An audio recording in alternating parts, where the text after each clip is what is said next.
Assalamualaikum.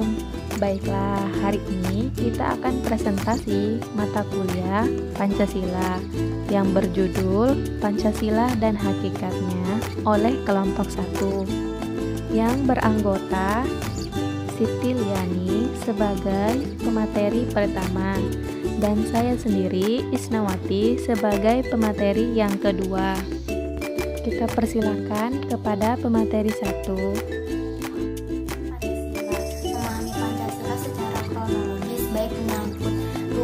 Dan peristilahannya, maka pengertian Pancasila meliputi lingkup sebagai berikut, yaitu ada pengertian Pancasila secara etimologis, pengertian Pancasila secara historis, dan pengertian Pancasila secara terminologis.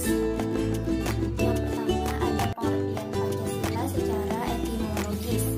Istilah Pancasila itu berasal dari bahasa Sanskerta. Asal katanya yaitu berasal dari kata panca dan juga sila, di mana panca itu artinya 5, kemudian sila terdapat 2 kata lagi, yaitu ada shila dengan 1 huruf vokal i artinya batu sendi, alas atau dasar. Kemudian shila dengan 2 huruf vokal i itu artinya peraturan tingkah laku yang baik, yang penting atau yang senonoh. Jadi bisa diartikan Pancasila artinya berbatu sendi 5 atau dasar yang memiliki 5 unsur. Kata-kata tersebut kemudian dalam bahasa Indonesia, terutama bahasa Jawa, diartikan susila, yaitu yang memiliki hubungan dengan moralitas. Yang kedua ada pengertian Pancasila secara historis. Secara historis berarti berkenaan dengan sejarah perumusan Pancasila itu sendiri. Dirumuskannya Pancasila itu tidak terlepas dari adanya janji dari pemerintah Jepang yang akan memberikan kemerdekaan kepada Indonesia sebagai hadiah dari pemerintah Jepang. Nah, walaupun dalam perkembangannya janji tersebut baru dapat terlaksana setelah Jepang mengalami berbagai kekalahan dalam pertempuran, kemudian adanya desakan dari para pergerakan bangsa Indonesia. Mau tidak mau, secara terpaksa Jepang membentuk suatu badan, yaitu BPUPKI yang dibentuk pada tanggal 29 April 1945 yang diketuai oleh Dr. Rajiman Widyodiningrat. Rumusan Pancasila diawali ketika dalam sidang BPUPKI, Dr. Rajiman Widyodiningrat mengajukan masalah calon rumusan dasar negara Indonesia yang dibentuk.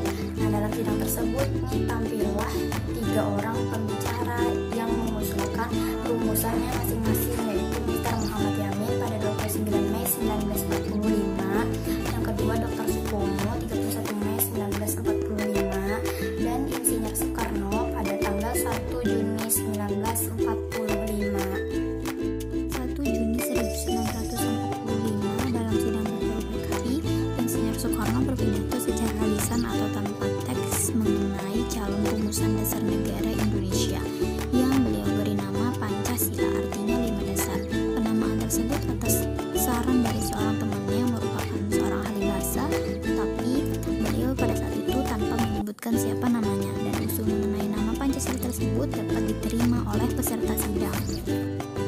Semua usulan dari para tokoh-tokoh tadi masih berupa usulan individu atau perseorangan, dan dalam sidang pun belum mendapatkan suatu kesimpulan yang bisa disepakati. Oleh karena itu, untuk pembahasan selanjutnya mereka membentuk panitia kecil. Pada akhirnya tanggal 22 Juni 1945 berhasil dirumuskan yang namanya Piagam Jakarta sebagai perumusan dasar negara hasil kerja kolektif panitia 9. Dalam perkembangannya, rumusan dasar negara pada Piagam Jakarta tersebut mengalami perubahan, terutama pada sila yang pertama. Secara terminologis di sini berarti Pancasila yang sesuai dengan UUD 1945 hasil dari sidang PPKI yang secara resmi disahkan pada 15 Februari 1946, yang secara keseluruhan terdiri dan disusun atas 3 bagian, yaitu ada bagian pembukaan, bagian batang tubuh, dan bagian penjelasan.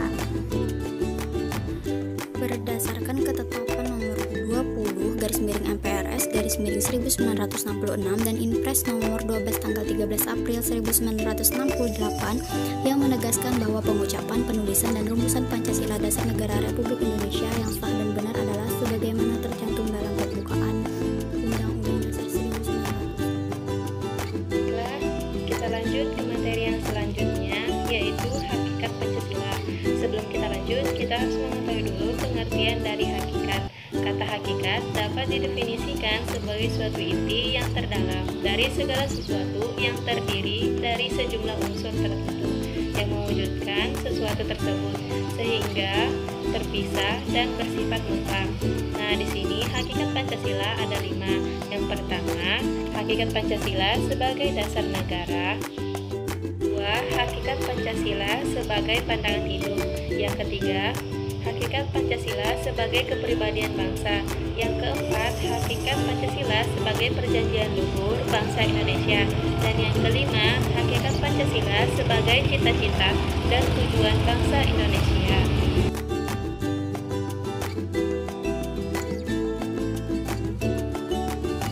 Kita lanjut. Pancasila sebagai dasar negara.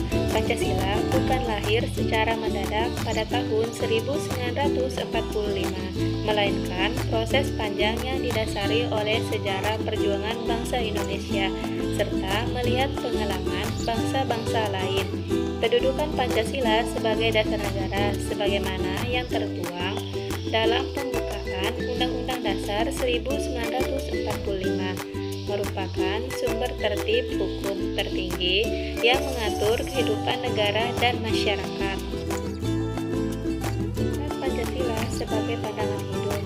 Fungsi pokok Pancasila sebagai pandangan hidup bangsa Indonesia adalah sebagai pandangan hidup, pedoman hidup, dan petunjuk arah bagi semua kegiatan hidup dan penghidup bangsa Indonesia dalam berbagai aspek kehidupan masyarakat dan bangsa Indonesia.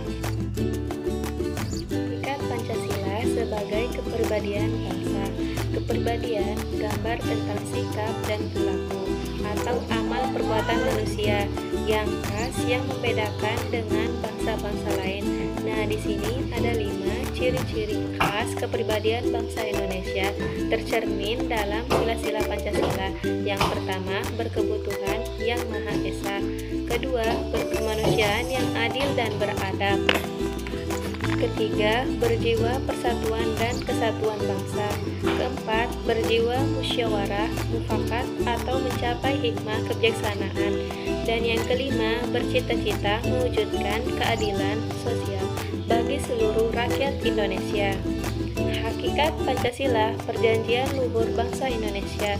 Istilah Pancasila sebagai perjanjian luhur bangsa Indonesia dalam pidato kenegaraan Presiden Soekarno di depan sidang Dewan Perwakilan Rakyat Gotong Royong pada tanggal 16 Agustus 1967. Hakikat Pancasila sebagai cita-cita dan tujuan bangsa Indonesia.